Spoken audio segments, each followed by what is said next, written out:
Hello dear students, we are studying chapter IR spectroscopy. आज हम इसमें लास्ट टॉपिक डिस्कस करेंगे।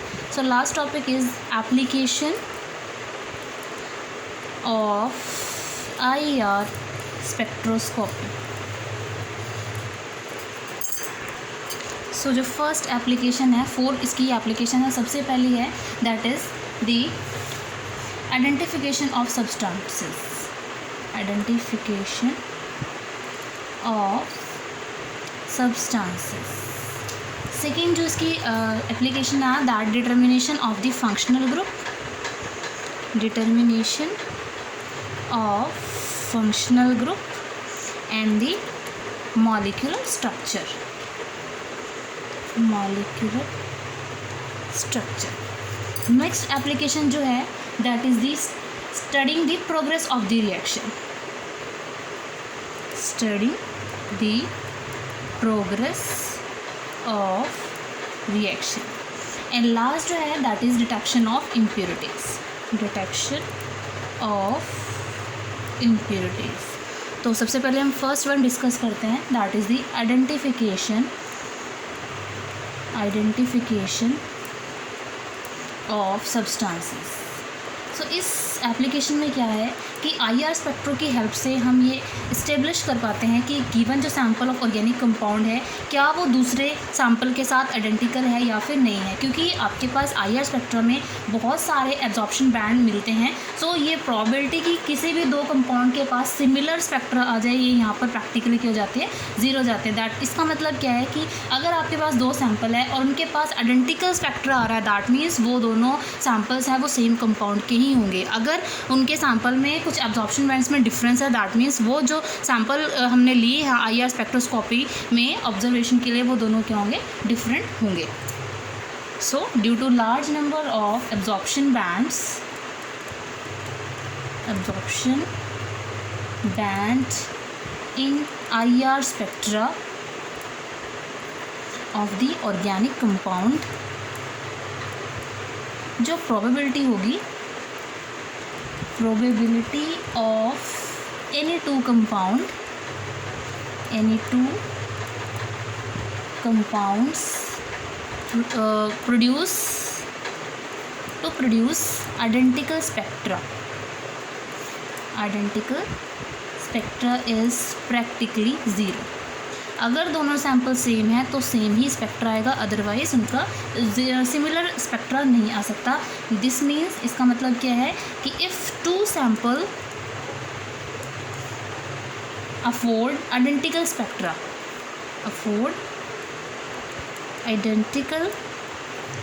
स्पेक्ट्रा, वन मोर चीज़ यहाँ पर जो एक और चीज़ ध्यान रखने वाली है वो क्या है कि अगर दो सैंपल आइडेंटिकल स्पेक्ट्रा देते हैं अंडर सिमिलर कंडीशंस का भी ध्यान देना ज़रूरी है। दैट इन डिपेंडिंग अपॉन कि सोलवेंट वहाँ पर क्या प्रेजेंट है। सो अंडर सिमिलर कंडीशन जो रिएक्शन कंडीशन है वो सिमिलर हो, of measurement that means they must be sample of same substance. अगर रिएक्शन कंडीशंस चेंज होगी तो स्पेक्ट्रा भी डिफरेंट आता है। नेक्स्ट हमारे पास जो आएगी दैट इज़ सेकेंड प्रॉपर्टी जो एप्लीकेशन में आती है that is determination of functional group and molecular structure, determination of functional group and molecular structure. So इसमें आपके पास क्या आता है कि जो IR स्पेक्ट्रोस्कोपी है वो बहुत हेल्पफुल है in determining the molecular structure of the substances जो हमारे पास अननोन सब्सटेंसेस होते हैं। अब हमें क्या है जो प्रोपोजिशंस हैं एब्जॉर्प्शन स्पेक्ट्रा की, वहाँ से हमें क्या इंडिकेट हो जाता है कि कोई भी पर्टिकुलर फंक्शनल ग्रुप उस मॉलिक्यूल में उस सब्सटेंस में प्रेजेंट है या फिर प्रेजेंट नहीं है। जैसे हमारे पास कोई स्पेक्ट्रा है और उसमें हमारे पास क्या है, एक पीक आ रही है नियर अबाउट 17 सेंटीमीटर इनवर्स, तो ये आपको क्या सजेस्ट करेगी कि दैट उस मॉलिक्यूल में क्या है, कार्बोनिल ग्रुप क्या है वो प्रेजेंट है। तो उस IR स्पेक्ट्रा के बेस पे हम बता सकते हैं कि उस मॉलिक्यूल में किस टाइप का फंक्शनल ग्रुप प्रेजेंट है। और दूसरा ये इन्फॉर्मेशन भी मिलती है कि आपके पास ये जो कार्बोनिल ग्रुप है वो फर्दर किसी और मॉलिक्यूल के साथ कॉन्जुगेशन में है या फिर नहीं है। तो यहाँ से हम क्या कर सकते हैं, it tell about the functional group and the molecular structure also. So from the examination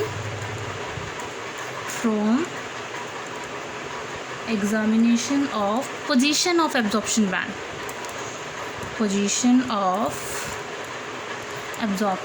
band in spectrum, it is possible to stabilize the nature of group present in the substance। सो ये इसकी क्या है, एक advantage है। सो अगर आपके पास कोई भी पर्टिकुलर स्पेक्ट्रा एब्सेंट है उस IR स्पेक्ट्रा से, एक एब्जॉर्प्शन बैंड मिस है उस IR स्पेक्ट्रा से, दैट मीन्स वो पर्टिकुलर उस मॉलिक्यूल से क्या हो जाएगा, एब्सेंट हो जाएगा। दैट मीन्स ये हमें बता देगा कि complete there is a absence of that particular substance और group in the substance. Next है that is study the progress of reaction. Studying the progress of reaction का मतलब क्या है कि IR स्पेक्ट्रा के बेस पे हम ये बता सकते हैं कि कोई भी रिएक्शन मिक्सचर अगर हमने लिया है और उसको हम टाइम टू टाइम विड्रॉ कर रहे हैं टू चेक कि रिएक्शन कितनी प्रोसीड हुई है फर्दर, तो वहाँ पर क्या है, जो रेट ऑफ डिसअपीयरेंस होगा एक पर्टिकुलर एब्जॉर्प्शन बैंड का उस IR स्पेक्ट्रा से, तो वो हमें क्या बता देगा कि दैट रिएक्शन किस लेवल तक प्रोसीड हुई है और उसका रेट क्या है। जैसे अगर हम स्टडी करते हैं कि जो एल्कोहल है वो कन्वर्ट हो रहा है इनटू द कार्बोनिल ग्रुप, जैसे ऑक्सीडेशन हो रही है यहाँ की एल्कोहल की to form the carbonyl compound. So जब रिएक्शन स्टार्ट होगी तो उस रिएक्शन मिक्सचर में स्टार्टिंग में हमारे पास एल्कोहल प्रेजेंट होगा, तो इसकी वजह से we will get the absorption band at 3600 to 3650 centimetre. तो इस रेंज में हमें स्टार्टिंग में हम क्या करेंगे, जैसे हमने रिएक्शन कंडीशंस अप्लाई की, रिएक्शन मिक्सचर को ऐड किया, इमीडिएटली हम क्या करेंगे, उसका सैंपल लेंगे रिएक्शन मिक्सचर का और उसका IR स्पेक्ट्रा लेंगे, तो हमें इस रेंज में क्या मिलेगा, एक स्ट्रॉन्ग पिक मिलेगी, जिससे हमें क्या पता लगेगा कि दैट अभी रिएक्शन स्टार्ट हुई है और उसमें अभी जो कंटेंट है वो एल्कोहल मॉलिक्यूल प्रेजेंट है। टाइम टू टाइम जैसे रिएक्शंस क्या होगी, प्रोसीड होती जाएगी, उस टाइम के बाद हम दोबारा फिर सैंपल को लेते हैं और उसका IR स्पेक्ट्रा चेक करते हैं, तो उसमें अगेन ये जो पीक है वो धीरे धीरे डिसअपीयरेंस होना शुरू हो जाएगी इसकी, एंड दैट मीन्स वहाँ पर ये डिसअपीयर होना शुरू हो जाएगी और इसकी पीक है वहाँ पर आनी शुरू हो जाएगी नियर अबाउट 1680 से 1760 सेंटीमीटर इनवर्स के बीच में। तो जैसे ये पीक एब्सेंट हो जाएगी उस एब्जॉर्प्शन बैंड से और ये पीक हमें शो हो जाएगी, दैट मीन्स हमें यहाँ से क्या पता लगेगा कि आपके पास जो रिएक्शन है वो फिजिबल हो रही है और जो अल्कोहल है वो कन्वर्ट हो रहा है कार्बन में। जैसे ही हम लास्ट में एक इन्फिनिटी टाइम जिसको हम कह सकते हैं, उसके बाद हम चेक करेंगे दोबारा सैंपल लेके, तो उस टाइम ये पीक कम्प्लीटली डिसअपीयर हो जाएगी और वहाँ पर सिर्फ जो पीक आएगी वो इस रेंज में आएगी। दैट मीन्स वहाँ पर कंप्लीट ऑक्सीडेशन हो जाएगी अल्कोहल की इनटू दी कार्बोनिल कंपाउंड। तो ये यहाँ पर क्या है, इसकी एक इम्पॉर्टेंस है कि हम यहाँ से प्रोग्रेस ऑफ रिएक्शन को क्या कर सकते हैं, बता सकते हैं। दूसरा यहाँ से हम क्या बता सकते हैं कि क्या आपके पास जो रिएक्शन है उससे हमें एक्सपेक्टेड प्रोडक्ट मिलेगा या नहीं, कि अगर हमारे पास ये इस रेंज में पीक नहीं आई तो हमारे पास कुछ और टाइप की पीक आएगी, उसको हम फिर कंपैरिजन करेंगे एंड देन हम बता सकते हैं कि इसकी वजह से जो हम IR स्पेक्ट्रा है उसकी हेल्प से हम बता सकते हैं कि क्या कोई भी रिएक्शन फिजिबल है या फिर नहीं है, या हमें एक्सपेक्टेड प्रोडक्ट मिल रहा है या फिर नहीं। नेक्स्ट जो प्रॉपर्टी है और जो इसकी एप्लीकेशन है that is the detection of impurities. इसकी हेल्प से हम कैसे बता सकते हैं, क्योंकि जो प्योर सैंपल हमारे पास होता है, अगर हम प्योर सैंपल का IR स्पेक्ट्रा लेते हैं तो वो हमें क्या मिलता है, उसके अंदर हमें शार्प पीक्स मिलती हैं। लेकिन अगर उस सैंपल में इम्प्योरिटीज़ हुई तो वहाँ पर आपके पास जो स्पेक्ट्रा आएगा that is blur in nature, and वहाँ से हमें पता लग जाएगा कि आपका सैंपल प्योर नहीं है। जैसे अगर क्या है, अल्कोहल के केस में हम कीटोन एज एन इम्प्योरिटी डाल देते हैं तो आपके पास एक पुअर स्पेक्ट्रम आता है जिसमें कुछ एडिशनल एब्जॉर्प्शन बैंड भी आते हैं due to the carbonyl group. So यहाँ पर क्या है, the pure spectra of substance give the sharp peaks, sharp absorption peaks, but presence of impurities leads to blur absorption spectrum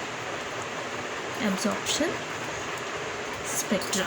इसमें एग्जांपल हमारे पास, for example ketone is present as an impurity in alcohol. So if ketone is present as an impurity in alcohol, then what happen? A poor spectra having additional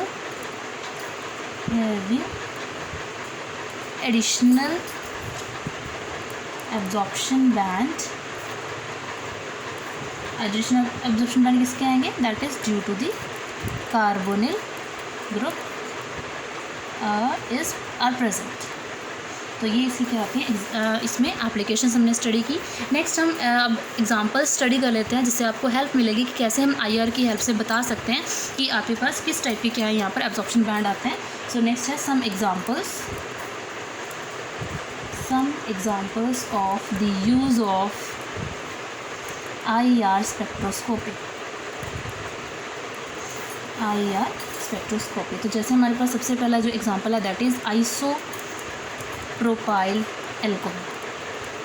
so isopropyl alcohol क्या है? CH3 CHOH CH3। तो इसमें किस type की peak हमारे पास आते हैं वो हम डिस्कस करेंगे। तो सबसे पहले तो इसमें आपके पास OH जो स्ट्रेचिंग है, OH स्ट्रेचिंग की वजह से जो पीक आएगी दैट इज़ वो आएगी 3200 से 3400 के बीच में सेंटीमीटर इनवर्स के। तो इस एरिया के बीच में यहाँ पर एक पीक आएगी इसमें। दूसरा इसमें क्या प्रेजेंट है?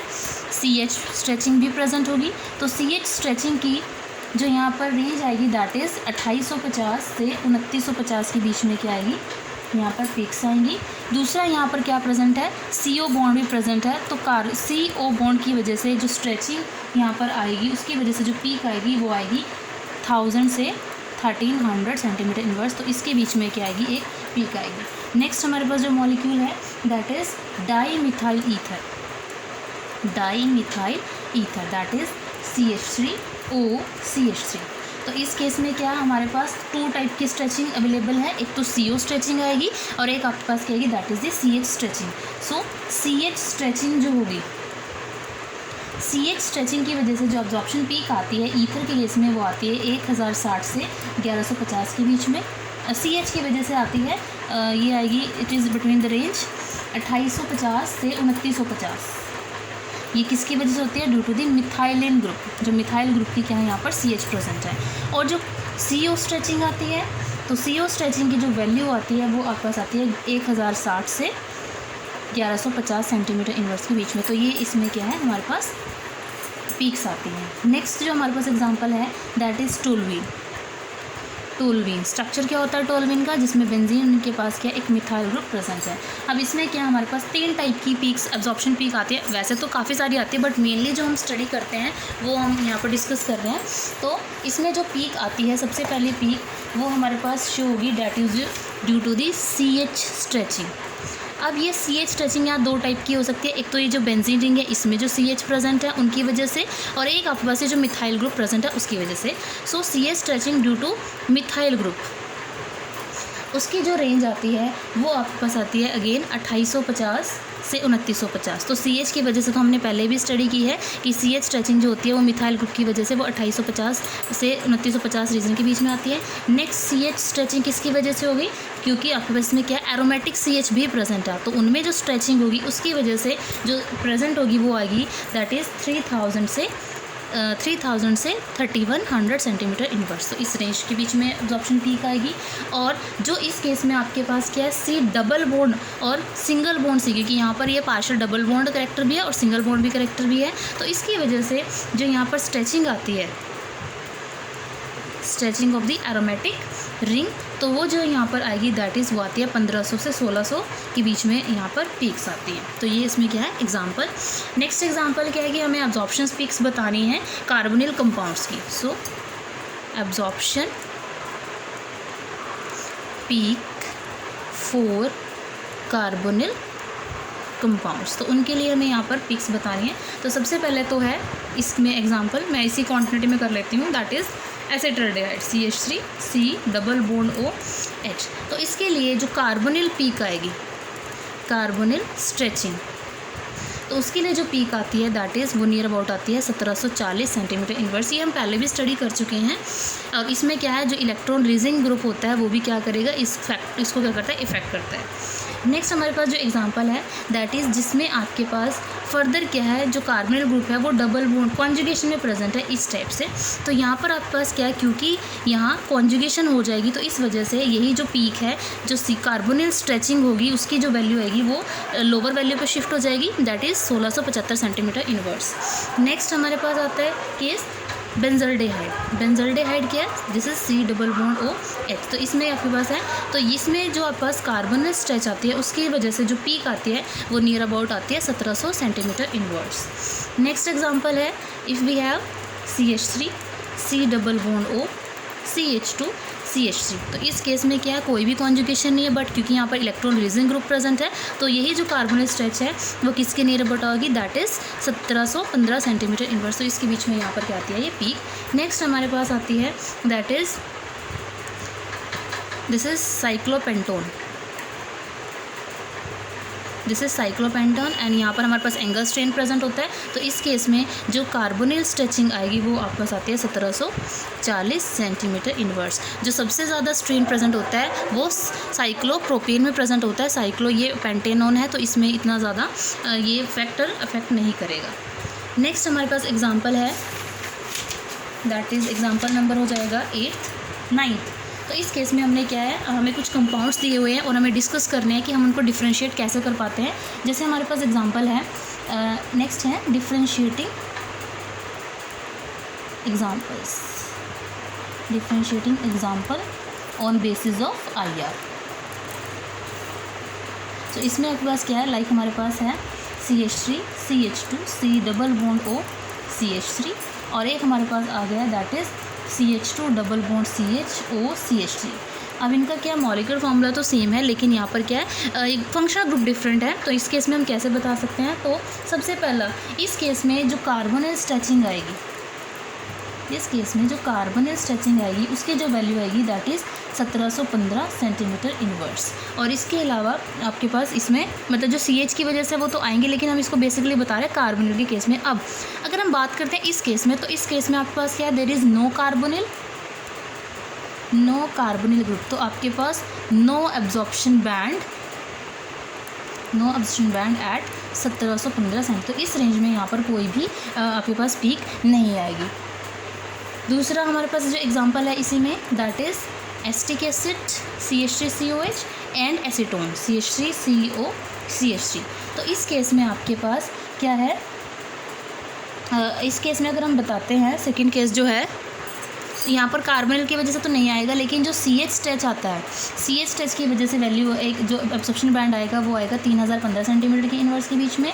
और इसमें एक और ग्रुप प्रेजेंट है, ये जो CH2 CH, इसकी वजह से जो पीक आती है वो आपके पास 1100 सेंटीमीटर इनवर्स से भी एक पीक आएगी जो इस केस में अवेलेबल नहीं होगी। तो यहाँ पर ये इन दोनों का कंपेरिजन था। नेक्स्ट हमारे पास जो कंपेरिजन है वो है इनके बीच में। तो इनके बीच में क्या है, दोनों के ही केस में हमारे पास क्या कार्बोनिल ग्रुप प्रेजेंट है, यहाँ पर कार्बोक्सिलिक एसिड का है और यहाँ पर क्या है एसीटोन का है। तो इस केस में जो स्ट्रेचिंग आएगी वो आपके पास क्या आएगी, उसकी जो रेंज आएगी वो दोनों के केस में क्या है 1700 से 1750 के बीच में भी, यहाँ पर भी 1700 से 1750 के बीच में एक पीक आएगी। अब इन दोनों को डिफ्रेंशिएट कैसे कर पाएंगे, क्योंकि आपके पास जो एसिटिक एसिड है उसके अंदर क्या है एक और बैंड आता है ड्यू टू हाइड्रोजन बॉन्डिंग। क्योंकि जो कार्बोक्सिलिक एसिड होते हैं वो डायमेरिक फॉर्म में एग्जिस्ट करते हैं, तो हाइड्रोजन बॉन्डिंग की वजह से यहाँ पर एक पीक आती है OH की वजह से, दैट इज़ 2500 से 3000 सेंटीमीटर इनवर्स। सो ये आपके पास है due to OH stretching. And इस केस में आपके पास इस टाइप की कोई भी बैंड नहीं आएगी। तो यहाँ से इसको हम हेल्प क्या कर सकते हैं, डिफ्रेंशिएट कर सकते हैं, क्योंकि यहाँ सिर्फ कार्बोनिल की वजह से आएंगी और यहाँ पर कार्बोनिल के साथ साथ जो आपके पास OH ग्रुप प्रेजेंट है उसकी वजह से भी क्या आते हैं, एब्जॉर्प्शन बैंड आती है। अब इसमें एक और इंपॉर्टेंट एग्जाम्पल है that how can we differentiate between maleic acid and fumaric acid. So fumaric and maleic acid important example है। सो दोनों में डिफरेंस क्या है, सिर्फ डिफरेंस है इनमें पोजीशंस का। सो यहाँ पर मैं डिस्कस करती हूँ सबसे पहले C+C। मैलिक एसिड का मैं स्ट्रक्चर ड्रॉ कर रही हूँ, OH CH C+OH। This is malic acid, maleic acid. And this is the cis isomer. Fumaric acid क्या होगा, वो ट्रांस आइसोमर होगा, that means HC double bond C। अब ये जो कार्बोक्सिल ग्रुप है वो इस साइड प्रेजेंट हो जाएगा, H यहाँ पर C double bond O, OH and H। तो this is the fumaric acid, fumaric acid and this is the trans isomer. So यहाँ पर हम कैसे करेंगे इन दोनों को डिफ्रेंशिएट, तो दोनों एक दूसरे से जो डिफ्रेंशिएट करेंगे वो किसके रिस्पेक्ट में करेंगे, that is in the carbonyl group. अब जो मैलिक एसिड है उसके अंदर जो कार्बोनिल स्ट्रेच आएगी उसके लिए जो वैल्यू आएगी that is near about 1720 centimetre inverse. लेकिन फ्यूमेरिक के लिए वही जो कार्बोनिल वैल्यू आएगी, जो फ्रिक्वेंसी आएगी वो किसी रेंज में आएगी, दैट इज़ 1680 सेंटीमीटर इनवर्स। अब फ्यूमेरिक में क्या है, डिक्रीज़ आया है इस वैल्यू में, वो क्यों आया, बिकॉज यहाँ पर क्या है, जो कॉन्जुगेशन है C डबल बॉन्ड C के साथ वो क्या है, वो इस केस में ज़्यादा है। सो यहाँ पर क्या है, there is lower frequency is due to conjugation with C double bond C।